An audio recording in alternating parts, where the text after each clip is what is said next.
Welcome back नासिरिन। ख़बरनि जी शुरूआत कंदासीं। हिन ख़बर सां वॾो वज़ीर सैयद मुराद अली शाह नवाब शाह पहुची वियो आहे। वॾे वज़ीर सैयद मुराद अली शाह PPMA ने ग़ुलाम मुस्तफ़ा शाह जी अमर जे जनाज़े नमाज़ में शिरकत कई आहे। सूबाई वज़ीर जाम ख़ान शोरो बारी पिताफ़ी ऐं ॿिया बि वॾे वज़ीर सैयद मुराद अली शाह सां गॾु आहिनि। एक भेरो ॿीहर अहम ख़बर अव्हांखे ॾियूं। वॾो वज़ीर सैयद मुराद अली शाह नवाब शाह पहुची वियो आहे। वॾे वज़ीर सैयद मुराद अली शाह PPMA ने ग़ुलाम मुस्तफ़ा शाह जी अमर जे जनाज़े नमाज़ में शिरकत कई आहे। सूबाई वज़ीर जाम ख़ान शोरो बारी पिताफ़ी ऐं ॿिया बि वॾे वज़ीर सैयद मुराद अली शाह सां गॾु आहिनि।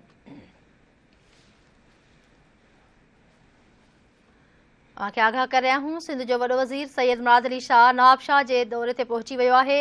वॾो वज़ीर सैयद मुराद अली शाह PPMA ने ग़ुलाम मुस्तफ़ा शाह जी अमर जे जनाज़े नमाज़ में शिरकत कई आहे।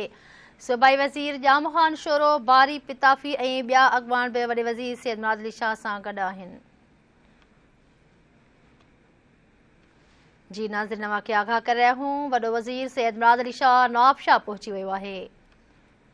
वॾे वज़ीर सैयद मुराद अली शाह PPMA ने ग़ुलाम मुस्तफ़ा शाह जी अमर जी जनाज़े नमाज़ में शिरकत कई आहे।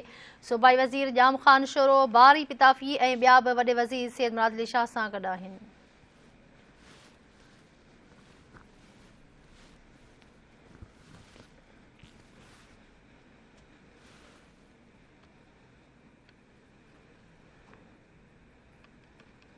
जी नाज़रीन, तव्हांखे आगाह कई पिया, वॾो वज़ीर सैयद मुराद अली शाह नवाब शाह पहुची वियो आहे। वॾो वज़ीर सैयद मुराद अली शाह PPMA ने ग़ुलाम मुस्तफ़ा शाह जी अमर जे जनाज़े नमाज़ में शिरकत कई आहे।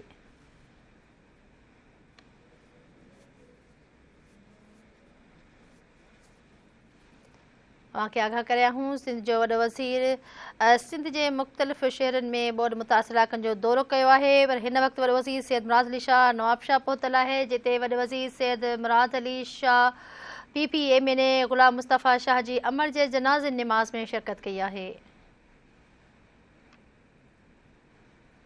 जी नाज़रीन, तव्हांखे आगाह कयो पिया, वॾे वज़ीर सैयद मुराद अली शाह सां सूबाई वज़ीर जाम ख़ान शोरो बारी पिताफ़ी ऐं ॿिया अॻवान पिणु मौजूदु आहिनि।